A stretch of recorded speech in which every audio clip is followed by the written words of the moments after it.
ہمارے دور میں 5 سال کا بچہ اسکول داخل کروایا جاتا تھا اور یہی اس کی سیکھنے کی سب سے بہترین عمر ہوتی تھی۔ 4 یا 3.5 سال کے بچے کو اسکول میں داخلہ نہیں ملتا تھا۔ پھر زمانہ پلٹا، ہر محلے، ہر گلی میں پرائیویٹ اسکول کھلنا شروع ہو گئے، جہاں تعلیم کی ابتدائی مدراج کو پلے گروپ، پری نرسری، کے جی یا پریپ کا نام دے دیا گیا۔ اب گھر بیٹھی ماؤں کو 3 سال کی عمر میں بچوں سے جان چھڑانے کا موقع مل گیا۔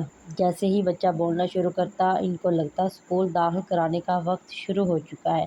نجی اسکول کو اور کیا چاہیے تھا، وہ 2.5 سال کا بچہ داخل کرنے پر بھی تیار ہو گئی اور دھڑا دھڑ ایڈمیشن ہونے لگے۔ وہ بچہ جسے ماں کی نرم آغوش چاہیے تھی، کھیلنے اور جی بھر کے سونے کی عمر میں اسکول یونیفارم پہن کر پلاسٹک اور لکڑی کی کرسیوں پر نیند سے جھولتا رہتا۔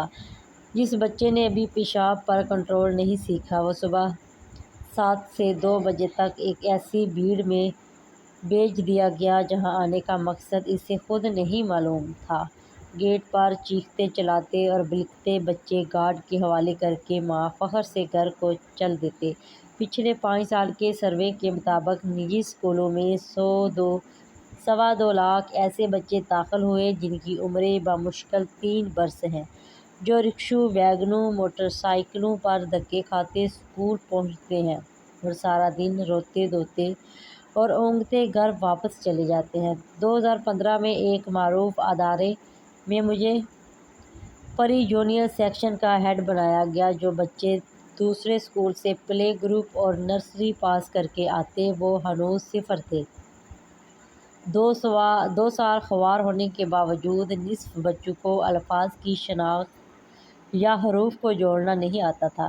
ان بچوں میں علم کا شوق بھی کم تھا۔ ان کی طبیعت میں اسکول سے بیزاری بھی عیاں ہوتی تھی۔ ان کے چہرے تھکے ہوئے اور آنکھوں کے نیچے ہلکے ہوتے تھے۔ یہ ایک آدھ بچے کی بات نہیں، میں پوری کلاس کا مشاہدہ کرتی تھی اور ہر بچے کو سامنے بٹھا کر انٹرویو کرتی تھی۔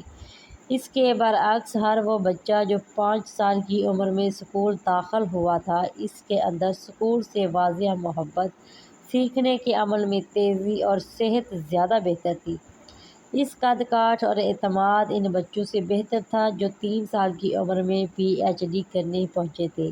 بات یہ نہیں کہ نجی اسکول محنت نہیں کرتے، اصل میں بچہ اس چیز کو اس عمر کے اندر سیکھ ہی نہیں پاتا، کیونکہ اس پر وہ بوجھ ڈالا جا رہا ہے جسے ذہنی طور پر اسے برداشت کرنے کی اس میں سخت ہی نہیں ہے۔ اور سب سے بہترین طریقہ یہی ہے کہ بچے کو بنیادی چیزیں ماں بچے کو گھر پر سکھانی چاہیے۔